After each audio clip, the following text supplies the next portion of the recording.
Welcome to మోక్ష సిద్ధి. నమస్కారం అండి నవీన్ గారు. నమస్కారం అండి సంతోష్ గారు. అయితే చాలామంది సాధకులు యూట్యూబ్లో చూస్తూ కుండలిని యోగా, కుండలిని చక్ర activation and third eye activation అని చెప్పేసి చూసి దానికి అట్రాక్ట్ అయిపోయి యూట్యూబ్లో చూసి నేర్చుకుంటున్నారు వాళ్ళు. ఇది ఇలా చేయొచ్చా? గురువు లేకుండా చేయడం పాసిబులా? అది పాసిబుల్ చేసుకోవచ్చా అంటారా? మీకు నేను ఒక క్వశ్చన్ అడుగుతానండి, చెప్తారా? చెప్పండి. ఇప్పుడు ఒక డాక్టరు యూట్యూబ్లో చూసి ఆపరేషన్ ఎలా చేయాలి, ఓకే, ఎటువంటి టాబ్లెట్స్ ఇవ్వాలనేది తను నేర్చుకున్నాడు. ఓకే. ఆ డాక్టర్ దగ్గరికి వెళ్ళి మీరు ట్రీట్మెంట్ కానీ ఆపరేషన్ కానీ చేయించుకుంటారా? లేదు, చేయించుకోండి. ఎందుకు చేయించుకోరు? కుదరదండి, అట్లా చేసుకోవడం కుదరదు. అంటే ఆల్రెడీ ఎంబీబీఎస్ చదివి హాస్పిటల్కి వెళ్ళి ట్రైనింగ్ తీసుకుని ఆపరేషన్ ఎలా చేయాలి అనే ఒక ప్రక్రియను పూర్తిగా ఆల్రెడీ ఎక్స్పీరియన్స్ ఉన్న డాక్టర్ల దగ్గర నేర్చుకున్న డాక్టర్ల దగ్గర మాత్రమే మనం ఆపరేషన్ నేర్చుకుంటాం. అవును అవును, సర్టిఫైడ్ ఉండాలి ఖచ్చితంగా కదా. అలా కాకుండా యూట్యూబ్లో వీడియో చూసి ఆపరేషన్ నేర్చుకున్న డాక్టర్ దగ్గర ట్రీట్మెంట్ తీసుకోం కదా, తీసుకోము. చాలా రిస్క్ కదా, ప్రాణమే పోతుంది. అవును. అదేవిధంగా మీరు యూట్యూబ్లో ఏదో కుండలిని సాధన అని, చక్ర సీలింగ్ అని, లేక తాడై సాధన అని మీరు ఇవన్నీ చూసి చేసినట్లయితే ఇక్కడ ఎంతటి పెను ప్రమాదం జరుగుతుందో అంతే ప్రమాదం జరిగేందుకు అవకాశం ఉంది. ఎటువంటి దుష్ఫలితాలు కలుగుతాయి దీనివల్ల? బాగా అడిగారు. మనకు ఈ యొక్క కుండలిని సాధన కానీ ఈ యొక్క తాడై సాధన చేయడం వల్ల ఏమవుతుందంటే, ఫస్ట్ ఆఫ్ ఆల్ ఈ సాధనలు చేసేవారు ఆ యొక్క సాధన చేయగలిగే విధంగా వారి యొక్క శరీరాన్ని సంసిద్ధం చేసుకోరు. ఓకే. ఉదాహరణకి మన దగ్గర ఈ యొక్క బాల్ ఉందనుకుందాం. ఓకే. ఈ బాల్ ఒక 100 కేజీలు బరువు ఉందనుకుందాం. ఈ యొక్క 100 కేజీలు బరువు ఉన్న దీన్ని చిన్న పిల్లగాడు ఎత్తగలడా? ఎత్తలేడు. అది బాగా కండలు పెంచి ఏ బరువైనా ఎత్తగలిగే ఒక 500 కేజీలు ఎత్తగలిగే వ్యక్తి దీన్ని ఎత్తగలుగుతాడు లేదా? అవలీలుగా ఎత్తగలడు. అవును. అలాగే మీ యొక్క శరీరం అనేది ఈ యొక్క కుండలిని సాధనలు, తాడే సాధనలకు సంబంధించిన సాధనలు చేసేందుకు మొదటగా మీరు శరీరాన్ని సంసిద్ధం చేయాలి. ఓకే. సంసిద్ధం చేసిన తర్వాత మీరు ఈ యొక్క సాధనలు చేస్తే మీకు ఎటువంటి ప్రాబ్లం అనేది ఉండదు. ఓకే. అలా కాకుండా ఒక చిన్న పిల్లవాడు 100 కేజీలు బరువు ఎత్తుకోలేడు. ఆ పిల్లగాడి నెత్తి మీద మనం 100 కేజీలు బరువు పెడితే ఏమవుతుంది? మొయ్యలేడు, ప్రమాదం జరుగుతుంది. అవును అవును. అలాగే ఈ సాధనలు మీకు మీరుగా ప్రాక్టీస్ చేయడం వల్ల మీరు ఊహించలేని ప్రమాదం ఎదుర్కోవాల్సిన పరిస్థితి వస్తుంది. ఎలాంటివి ఉండొచ్చు మామూలుగా? ఎక్కువగా ఎమోషనల్ డిస్టర్బెన్స్ అనేది ఏర్పడుతుంటుంది. ఓకే. ఒక ఆలోచన తర్వాత మరొక ఆలోచన తర్వాత మరొక ఆలోచన వస్తూ మైండ్ అనేది కామ్ అవుతూ ఉండదు. రాత్రి వేళ సరిగ్గా నిద్ర అనేది పట్టదు. ఓకే. వాళ్ళు ఏం చేస్తున్నారు, ఎలా చేస్తున్నారు, ఎందుకు చేస్తున్నారు అనే క్లారిటీ అనేది ఉండదు. ఓకే. కుటుంబంలో అప్పటిదాకా అన్ని కూడా సహజంగా జరిగిపోతున్నాయి. వీళ్ళు చేసిన సాధన వల్ల వీరి బాడీలో పెరుగుతున్న కాస్మిక్ ఎనర్జీని వీరు ఎలా కంట్రోల్ చేసుకోవాలి తెలియకపోవడం వల్ల కుటుంబంలో డిస్టర్బెన్స్ అనేది ఏర్పడుతుంది. Okay okay okay. ఈ విధంగా వీరు అనేక రకాల సమస్యలు ఎదుర్కొంటారు. శారీరకంగా మనం గమనించినట్లయితే శరీరం పైన దొద్దులు రావడం కానీ, శరీరం బాగా సన్నంగా అయిపోవడం కానీ, ఎముకలు బలహీనపడడం కానీ, తిన్న ఆహారం తొందరగా జీర్ణ కాకపోవడం కానీ, మోషన్స్ అవ్వడం కానీ, వాంతింగ్స్ అవ్వడం కానీ, ఇటువంటి సమస్యలు ఎదుర్కొంటారు. తాడే సాధనలు ఎవరైతే చేస్తారో వారికి ఇక్కడ ఏదో లాగుతున్నట్లుగా, తిరుగుతున్నట్లుగా, గుచ్చుతున్నట్లుగా, ఇంకోటి వీళ్ళు భ్రమలోకి వెళ్ళిపోతుంటారు. వీళ్ళు తాడే సాధన చేస్తూ ఉంటారు కదా, వీరు ఏమవుతుందంటే కూర్చునే ఉంటారు, ఆలోచన వెనకాల ఏదో రన్ అవుతూ ఉంటుంది. వాళ్ళు ఇక్కడే ఉంటారు, మనసు ఎక్కడో ఊహించలేని తెలియలేని ప్రపంచంలో తిరుగుతూ ఉంటుంది. అప్పుడు వాళ్ళు దేన్ని వాస్తవం అనుకోవాలనే విషయం వాళ్ళకి అర్థం కాదు. చాలా మంది ట్రాన్స్లోకి వెళ్ళిపోతూ ఉంటారు. మనిషి ఇక్కడే ఉంటాడు, మనసు ఎక్కడో ఉంటుంది. అలాంటి పరిస్థితిని వీళ్ళు ఎదుర్కోవడం జరుగుతుంది అన్నమాట. కాబట్టి గురువు లేకుండా ఆ యొక్క విద్య గురించి పూర్తిగా తెలియకుండా వీరు సాధనలో ఎట్టి పరిస్థితుల్లో ప్రాక్టీస్ చేయకూడదు. చేస్తే ఖచ్చితంగా ఇబ్బందులు ఎదుర్కోవాల్సిందే. సో ఒకవేళ నేను ఒక ఎగ్జాంపుల్ చెప్తాను. ఒకతను యూట్యూబ్లో వీడియో చూసేసి థర్డ్ యాక్టివేషన్ అని కుండలిని యోగా అని చేసుకున్నాడు. తనకు ప్రాబ్లం వచ్చింది, మీరన్న ఏదైతే చెప్పినో ఇంతకుముందు శారీరక సమస్యలు వచ్చింది. సో పలానా గురువు దగ్గరికి వెళ్ళి నాకు ఈ ప్రాబ్లం వచ్చింది అని అంటే తను ఏమన్నా చేయగలుగుతాడా, లేకపోతే తన్ని ఎట్లా డీల్ చేస్తారు, అసలు దాని గురించి ఏం చెప్తారు? మొదటగా ఇక్కడ మనం ఏ గురువు దగ్గరికి వెళ్ళాలన్నా సరే, ఏం చేయాలన్నా సరే, మొదట ఈ యొక్క ఫంక్షనింగ్ అనేది ఎలా జరుగుతుంది అనేది మనం అవగాహన ఏర్పరచుకోవాలి. ఓకే. గురువుకి ఆల్రెడీ దీని గురించి సంబంధించిన సబ్జెక్ట్ ఉంటుంది. అయితే ఇప్పుడున్న చాలామంది యూట్యూబ్ గురువుల్లో ఈ యొక్క కుండలిని గురించి కానీ, ఈ యొక్క తాడే గురించి కానీ పూర్తి ఇన్ఫర్మేషన్ అనేది లేదు. ఓకే. అది ఎలాగా స్వయం అనుభవం ద్వారా లేదు. ఓకే. పుస్తకాల ద్వారా చదివిన నాలెడ్జ్ మాత్రమే ఉంది. ఓకే. ఓకే. ఆ పుస్తకాలు చదివిన ఇప్పుడు ఒక బీటెక్ స్టూడెంట్ ఉన్నాడండి. తను 4 years పుస్తకాలు చదివి ఒక నాలెడ్జ్ గెయిన్ చేశాడు. ఇప్పుడు మనం తన ముందు ఒక మెకానికల్ ఇంజనీరింగ్ చదివిన ఒక స్టూడెంట్ ఉన్నాడు. తను 4 years కూడా ఈ యొక్క మెకానికల్ కోర్సుకి సంబంధించిన రకరకాల విషయాలు పుస్తకంలో పఠనం చేశాడు కదా. తన ముందు ఒక బైక్ని తీసుకొచ్చి పూర్తిగా విప్పివేసి బిగించమంటే బిగించగలుగుతాడా? లేదు, కుదరదు. ఎందుకు జరగదు? అది థియరిటికల్ నాలెడ్జ్ కదా, అది ప్రాక్టికల్ నాలెడ్జ్ కాదు కదా. అది ఒక మెకానిక్ తీసుకొచ్చి అక్కడ కూర్చోబెడితే ఏమవుతుంది? చేస్తాడు. ప్రాక్టికల్ నాలెడ్జ్ ఉంది కాబట్టి దాన్ని ఉన్న ప్రాబ్లమ్ చేస్తాడు, రిజాల్వ్ చేస్తాడు కదా. అంటే ఇక్కడ థియరీ సబ్జెక్ట్ కన్నా ప్రాక్టికల్ నాలెడ్జ్ అనేది చాలా అవసరం. ఓకే. ఓకే. ప్రాక్టికల్గా ఆ సాధన చేసి ఆ సాధనలో అనుభూతి పొంది సమస్య వస్తే ఆ సమస్యను ఎదుర్కొన్న గురువు ఎవరైతే ఉన్నారో వాళ్ళ దగ్గర నేర్చుకోవడం వల్ల మీకు ఏదైనా ప్రాబ్లం వస్తే ఆ ప్రాబ్లం నుంచి ఎలా బయటపడాలి అనే విషయాన్ని వారు మీకు బోధించేందుకు అవకాశం ఉంటుంది. ఓకే. ఓకే. అలా కాకుండా మీకు నచ్చినట్లుగా ఏదో చూసాం కదా, చేసేయాలి కదా అని మీరు చేసుకుంటూ వెళ్ళిపోతే భవిష్యత్తులో చాలా పెను ప్రమాదం ఎదుర్కొనే అవకాశం మీకు ఉంటుంది అన్నమాట. ఓకే. మీరు చెప్పిన దాన్ని బట్టి మీరు ఎంచుకునే గురువు కూడా అన్ని తెలిసిన గురువు ఖచ్చితంగా ఉండాలి. ఒకవేళ ప్రాబ్లం ఉన్నా కూడా ఆ వచ్చే గురువు కూడా నీకు వచ్చి తెలిసి ఉండాలి, అంతే అంటారు కదా మీరు? ఖచ్చితంగా. ఇప్పుడు ఆయన మనకు ఏ సాధన నేర్పిస్తున్నారో ఆ సాధనలో అయినా పూర్తిగా నాలెడ్జ్ ఉండాలి. ఓకే. నాలెడ్జ్ లేనప్పుడు అందులో ఏదైనా సమస్య వస్తే ఎవరు మనం బయటకు తీర్చే అవకాశం ఉంది. ఓకే. మరో ఒక విషయం ఏమవుతుందంటే గురువు దగ్గర సాధన నేర్చుకుంటున్నారు. ఒక 4 రోజులు సాధన నేర్చుకున్న తర్వాత వీళ్ళే పెద్ద గురువులు అయిపోతున్నారు. అప్పుడు ఇంకేం చేయగలం? ప్రాబ్లమ్స్ ఎదురవుతూ ఉంటాయి. ఓకే. కాబట్టి ఫస్ట్ ఆఫ్ ఆల్ మనం ఆ యొక్క విషయం పూర్తిగా అవగతం చేసుకోవాలి. ఓకే. ఓకే. అయితే మీరు ఎలా తెలుస్తుంది ఆ గురువుకి నాలెడ్జ్ ఉందా లేదా అనేది? ఆ గురువు చెప్తున్నప్పుడు తన యొక్క ఎక్స్పీరియన్స్ని బోధిస్తూ ఉంటాడు. ఓకే. పర్సనల్ ఎక్స్పీరియన్స్ని బోధిస్తూ ఉంటాడు. ఇలా జరిగింది, నీ ఇలా అనుభూతి చెందాను, ఇది జరిగినప్పుడు ఇలా జరిగింది అవకాశం ఉందని ఏదైతే తన ఒక పర్సనల్ ఎక్స్పీరియన్స్ని చెప్తూ ఉంటాడో అప్పుడు తన పుస్తకంలో నుంచి చూసి చెప్తున్నాడా, ఓకే, లేదా తన ఒక సొంత నాలెడ్జ్ చెప్తున్నాడు అనే విషయం మనకు అర్థమవుతూ ఉంటుంది. ఓకే. ఓకే. దాని ద్వారా మనం అర్థం చేసుకోవచ్చు. వెళ్ళిన తర్వాత మనకు అక్కడ వాళ్ళు ఎక్స్ప్లెయిన్ చేసే విధానం కానీ వాళ్ళు నేర్పించేటప్పుడు కొన్ని పద్ధతులు ఉంటాయి. వాటిని మనం తెలుసుకోవడం ద్వారా అక్కడ ప్రాబ్లం వస్తుందా రాదా అనే విషయం మనకు అవగతం అవుతూ ఉంటుంది. వాళ్ళు ఏదైనా మనం ఒక సందేహాన్ని అడగాలి. గురువు దగ్గరికి వెళ్ళగానే వెంటనే సాధన నేర్చుకోవడం కాదు. ఫస్ట్ ఒక క్వశ్చన్ అడగండి. అడగడం ద్వారా ఆయన మీకు ఒక సమాధానం చెప్పడం జరుగుతుంది. ఎంతవరకు మీకు థియరిటికల్గా అనిపించింది, ఎంతవరకు మీకు ప్రాక్టికల్గా అనిపించింది, అది మీకు ఎంతవరకు యూజ్ అవుతుంది అనేది గమనించండి. దాని తగ్గట్టుగా మీరు ఆ సాధన నేర్చుకున్నట్లయితే ఉపయోగం ఉంటుంది. అలా కాకుండా గుడ్లో మనలాగా మీరు కళ్ళు మూసుకుని వెళ్ళిపోయారు అనుకోండి, ఖచ్చితంగా గోతులో పడవలసిందే. అయితే ఇప్పుడు ఈ సాధనలో ఇప్పుడు ఈ కుండలిని యాక్టివేషన్లో నాకు తెలిసి చక్రాస్కి సంబంధించి విద్య అనుకుంటా నాకు తెలిసి. అవునండి. సో ఈ చక్రాస్లో అసలు ఏముంటుంది, అసలు ఏమన్నా మన దాని గురించి చెప్పాలనుకుంటే ఏం చెప్తారు? మామూలుగా మనకు బాడీలో 112 చక్రాలు ఉంటాయి. ఓకే. ప్రతి ప్రదేశంలో మనకు ఇక్కడ ఒక చక్రం ఉంటుంది, ఇక్కడ ఉంటుంది, ఇక్కడ ఉంటుంది, హార్ట్ దగ్గర ఇక్కడ ఉంటుంది, ఇక్కడ ఉంటుంది, ఇక్కడ ఉంటుంది. అలాగా బాడీ మొత్తం కలిపి ఒక 112 చక్రాలు ఉంటాయి. అయితే ఇందులో మెయిన్గా 7 చక్రాలను మనకు గురించి మాట్లాడుతూ ఉంటారు అనమాట. మూలాధార, స్వాదిష్టాన, మణిపుర, అనాహత, విశుద్ధి, ఆజ్ఞ, సహస్రానం. ఇక ఈ యొక్క 7 చక్రాల నుండి కూడా మనకు ఎలా ఉంటుందంటే ఈ 7 చక్రాలు మనకు ఎన్నో పోషన్ నుండి ఉంటాయి మన చక్రాశయాన్ని. అయితే మన శరీరంలో 72,000 నాడులు ఉంటాయి. ఈ 72,000 నాడులు కూడా ఒకే ప్రదేశంలో ఫంక్షనింగ్ అవుతూ ఉంటాయి.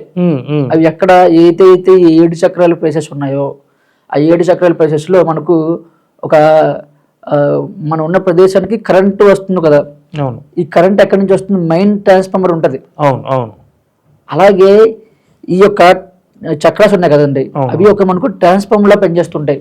పెద్ద ట్రాన్స్ఫార్మర్స్ అన్నమాట. ఈ యొక్క పెద్ద ట్రాన్స్ఫార్మర్ నుంచి చిన్న చిన్న కరెంటు స్తంభాలకు కానీ అక్కడ ఉండే అక్కడ ఉండే గృహాలకు కానీ ఎలాగైతే మనకి ఎనర్జీని ట్రాన్స్పోర్ట్ చేస్తూ ఉంటామో, అలాగే ఒక 7 చక్రాల నుండి కూడా మిగిలిన చక్రాలకి, మిగిలిన ప్రదేశాలకి ఈ యొక్క ఎనర్జీ అనేది ప్రొడ్యూస్ అవుతూ ఉంటుంది. ఓకే. అయితే మనకి ఇక్కడ కుండలిని శక్తి అనేది మూలాధార చక్రం వద్ద నిద్రీకృతమై ఉంటుంది. అయితే దీనికి ముందు ఒక చిన్న క్వశ్చన్. ఇప్పుడు ఈ చక్రాలు 12,000 నాడులు అని అన్నారు కదా, 72,000 నాడులు, సారీ, 72,000 నాడులు ఏదైతే మనకు ఉన్నాయి కదా, ఈ చక్రాలు కూడా అంటే మామూలుగా ఫిజికల్గా ఎక్స్పీరియన్స్ చేయవచ్చా, లేకపోతే అవి ఏంటి, అవి మన ఫీలింగ్సా, ఎట్లా అంటారు చక్రాలు అవి? ఈ చక్రాలు అనేవి మనకు సూక్ష్మ శరీరంలో ఉంటాయి. సూక్ష్మ శరీరం మనకు పైకి కనిపిస్తుంది ఏంటి, భౌతిక శరీరం. భౌతిక శరీరం, ఓకే. లోన ఉండేది సూక్ష్మ శరీరం. ఓకే. ఈ సూక్ష్మ శరీరంలో ఉండే ఈ చక్రాలని మనం ఎటువంటి స్కానింగ్లో స్కాన్ చేసినా సరే దొరకవు. ఓకే. మీరు ఎప్పుడైతే సాధన చేసి అంతర్ముఖంగా మిమ్మల్ని మీరు చేరుకుంటారో, మీ బాడీలోకి ఎప్పుడైతే కాస్మిక్ ఎనర్జీ అనుభవం వస్తుంటుందో, అప్పుడు మీకు ఈ చక్రాస్ యొక్క అనుభవం అనేది అనుభవంలో రావడం జరుగుతుంది. ఓకే. ఓకే. అప్పటిదాకా మీరు చక్రాస్ అని, కుండలిని అని వగేరా వగేరా చెప్పినా సరే అదేదో థియరిటికల్ సబ్జెక్ట్ వింటున్నట్లుగానే అనిపిస్తుంది, కానీ అనుభవంలోకి రాదు. అనుభవంలోకి రాదు. ఓకే. ఎప్పుడైతే ఆ యొక్క ఎనర్జీ అనేది మీ బాడీలోకి ఫ్లో అవుతున్నప్పుడు మీరు అనుభూతి చెందుతారో, ఓకే ఏదో ఉంది, సూక్ష్మంగా ఉంది, అది ఎప్పుడు నాకు అనుభవంలో రాలేదు, ఈరోజు వస్తుంది అనేది మీరు తెలుసుకోవడం జరుగుతుంది అన్నమాట. అయితే ఇంకొక విషయం, ఇక్కడ చక్రాలు 7 అని చెప్తున్నారు కదా, దానికంటే స్పెషాలిటీస్ ఏమైనా ఉన్నాయా, లేకపోతే జస్ట్ 7 చక్రాలు మన బాడీని బ్యాలెన్స్ చేస్తారంటారా? అంటే ఒక్కో చక్రం ఒక్కొక్కటి దానికి ఒక స్పెషాలిటీ ఉండడం అట్లాంటిది ఏమైనా ఉంటుందా? ఖచ్చితంగా ప్రతి చక్రానికి కూడా ఒక్కొక్క స్పెషాలిటీ ఉందండి. ఓకే. మూలాధార చక్రం అనేది భూతత్వానికి సంబంధించింది. ఓకే. స్వాదిష్టాన చక్రం అనేది జలతత్వానికి సంబంధించింది. ఓకే. మణిపుర చక్రం అనేది అగ్నితత్వానికి సంబంధించింది. ఓకే. హనాత చక్రం అనేది వాయుతత్వానికి సంబంధించింది. విశుద్ధి చక్రం అనేది ఆకాశ తత్వానికి సంబంధించింది. ఓకే. ఆజ్ఞా చక్రం అనేది ఆత్మతత్వానికి సంబంధించింది. ఓకే. ఇది పూర్తిగా మనకు పరమాత్మకు సంబంధించింది అన్నమాట. ఇలాగ ఒక్కొక్క చక్రం కూడా ఒక్కొక్క స్థితిని పొంది ఉంటాయి. ఓకే. ఇక్కడ మూలాధార చక్రం అనేది భూతత్వానికి సంబంధించిందని మనం చెప్పుకున్నాం కదా. అవును.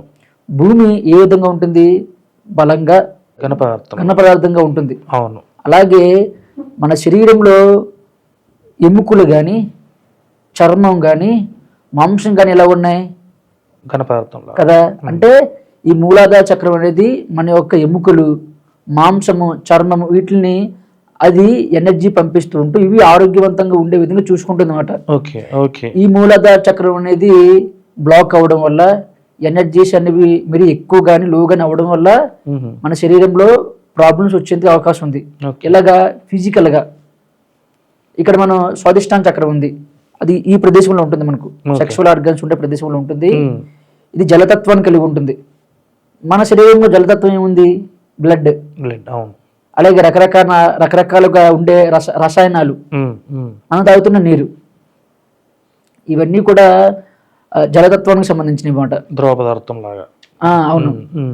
అయితే ఇది ఏమాత్రం మనలో లోపించినా సరే మన బాడీలో అధికంగా వేడి పెరిగేందుకు అవకాశం ఉంటుంది. ఓకే. అలాగే శరీరం ఎప్పుడైతే డ్రై అయిపోతూ ఉంటుంది అన్నమాట, శరీరం డ్రై అయిపోతూ ఉంటే మనకు అంచమాలు దాహం వేయడం కానీ, డిహైడ్రేషన్ అంటారు, డిహైడ్రేషన్ అయిపోవడం కానీ, శరీరం అసలు కుదుపుకి గురవడం కానీ, క్రియేటివిటీ మీరు కోల్పోవడం కానీ, సెక్షువల్గా ఇబ్బందులు ఎదుర్కోవడం కానీ జరుగుతూ ఉంటుంది అన్నమాట. తర్వాత మణిపూర చక్ర, ఇది అగ్నితత్వానికి సంబంధించింది. మనకు ఏదైతే ఒక బొడ్డు ప్రదేశం ఉందో అక్కడ జఠరాగ్ని అనేది ఉంటుంది. ఈ జఠరాగ్ని అనేది ఏం చేస్తుంది, మనం ఏదైతే ఆహారాన్ని భుజిస్తున్నామో ఆ భుజిస్తున్న ఆహారం అనేది పూర్తిగా జీర్ణమై అందులో ఉండే ప్రోటీన్ అనేది శరీరంలో ఉండే ప్రతి కణానికి చేరుకునే విధంగా మనకు హెల్ప్ చేస్తుంది. ఓకే. ఎప్పుడైతే ఈ జఠరాగ్నికి కావలసినంత శక్తి అనేది అందదో అప్పుడు మనం తింటున్న ఆహారం అనేది జీర్ణం కాదు. జీర్ణంగా. ఓకే. ఓకే. దానివల్ల ఇబ్బంది ఎదుర్కొనే అవకాశం ఉంటుంది. ఆహారం జీర్ణం కాకపోతే శక్తి అందదు. అందదు. అయితే ఈ జఠరాగ్నికి శక్తి ఎక్కడి నుంచి వస్తుంది? శ్వాస ద్వారా వస్తుంది. ఓకే. శ్వాస అంటే ఏంటి? వాయువు. అవును. అవును. అనాహత చక్రానికి సంబంధించింది. ఓకే. ఓకే. మీరు శ్వాసని సరిగ్గా తీసుకోలేకపోతే, ఇప్పుడు మనం వెహికల్ నడుపుతున్నాం కదా, అవును. వెహికల్ నడుపుతున్నప్పుడు మనం కిక్కి కొట్టేటప్పుడు ఏమవుతుంది?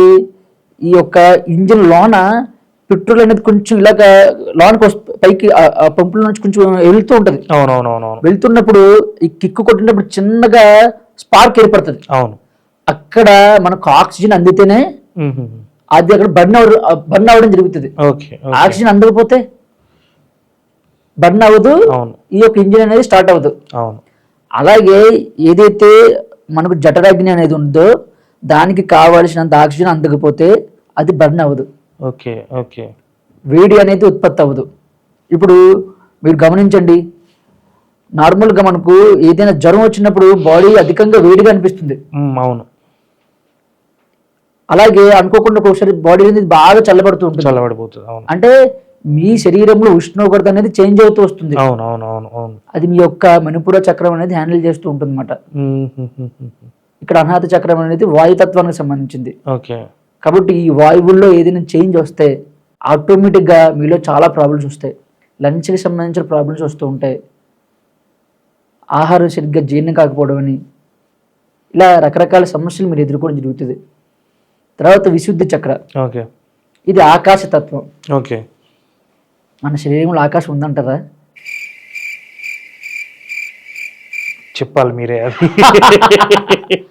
ఆకాశం అంటే ఏంటి? ఇక్కడ ఉందంటారా ఆకాశం? శూన్యం అన్నట్టే కదా. శూన్యం. ఆకాశం శూన్యం. శూన్యం. ఓకే. ఇక్కడ ఉందంటారా? మన చుట్టూ శూన్యం ఉందంటారా? లేదు లేదు. నిజంగా శూన్యం అంటే ఇప్పుడు ఇది ఇది ఇప్పుడు మనకు కనిపించే టాపే దాన్ని తీసుకోవచ్చా? ఎట్లా అంటారు? ఇక్కడ మన ఇద్దరం కూర్చున్నాం కదండి. అవును. మీరు అక్కడ కూర్చున్నా, నేను ఇంత దూరంలో కూర్చున్నాం. మన మధ్యలో ఫేస్ అనేది మిగిలి ఉందా? అవును. స్పేస్ ఉంది. అవును. ఫేస్ ఉంది కదా, అదే శూన్యం. ఓకే. ఓకే. అదే శూన్యం, అదే ఆకాశతత్వం. ఓకే. ఓకే. ఇప్పుడు మన శరీరంలో ఆకాశతత్వం ఉందంటారా లేదంటారా? ఉంది. ఎక్కడ ఉంది? స్పేస్ అంటే లోపల ఇక అన్ని పార్ట్స్ తో ఉన్నది కాబట్టి ఎట్లా చెప్తున్నారు నాకు అర్థం కావట్లేదు అసలు. ఓకే. మధ్యలో ప్లేస్ ఉంది. ఓకే. మన శరీరం ఎలా ఏర్పడింది? కణాల నిర్మాణంతో ఏర్పడింది. ఓకే. ప్రతి కణంలో కూడా ఈ పంచభూతాల యొక్క తత్వం ఉంది. కణకణానికి అణువుకి మధ్య చిన్నపాటి ప్లేస్ అనేది మిగులుతూ ఉంటది. ఓకే. ఓకే. అక్కడ ఆకాశతత్వం ఉంది. 95% మన శరీరంలో ఉన్నదంతా ఆకాశతత్వం. ఆకాశతత్వం. ఓకే. అయితే అది మనకు కంటికి కనిపించదు. కానీ మన కంటికి కనిపించేది ఏంటి? ఘన పదార్థంగా కనిపిస్తున్న శరీరం మాత్రమే. కాబట్టి ఎక్కువ శాతం ఉన్నదంతా కూడా ఆకాశతత్వమే. కానీ మన శరీరం అనేది భౌతికంగా అధికంగా మనకు కనిపిస్తుంది అంతే.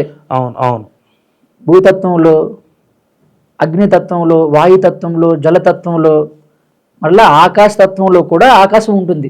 ఓకే. ఓకే. అన్నిట్లో కూడా అది కొంత మోతాదులో ఉండి దాని యొక్క స్థితిని అది చేరుకుని ఉంటుంది అనమాట. ఓకే. అయితే ఇప్పుడు మనం ఆజ్ఞా చక్రం, ఇది ఆత్మతత్వానికి సంబంధించింది అనమాట. ఓకే. ఏదైతే మన సోల్ ఏదైతే ఉందో దానికి సంబంధించిన స్థితిగతులు మనకు ఈ యొక్క ఆజ్ఞా చక్రంలో ఉందని చెప్తూ ఉంటారు. కాబట్టి ఈ విధంగా ఒక్కొక్క చక్రంలో ఒక్కొక్క రకమైన శక్తి అనేది ఉంటుంది. సహస్రార చక్రం. ఓకే. ఈ యొక్క సహస్రార చక్రంలో ఎప్పుడైతే మీ యొక్క కుండలిని శక్తిని మీరు తీసుకుని వెళ్తారో మనం పూర్తి అవేర్నెస్లో చేరుకుంటాం. ఓకే. ఏదైతే మనం ఉన్నతమైన స్థాయి అని అంటున్నామో స్పిరిచువల్గా సమాధి స్థితి అని, ఓకే, అది మీరు అనుభూతి చెందడం జరుగుతుంది. ఓకే. అక్కడితో మీ జర్నీ అనేది ముగుస్తుంది.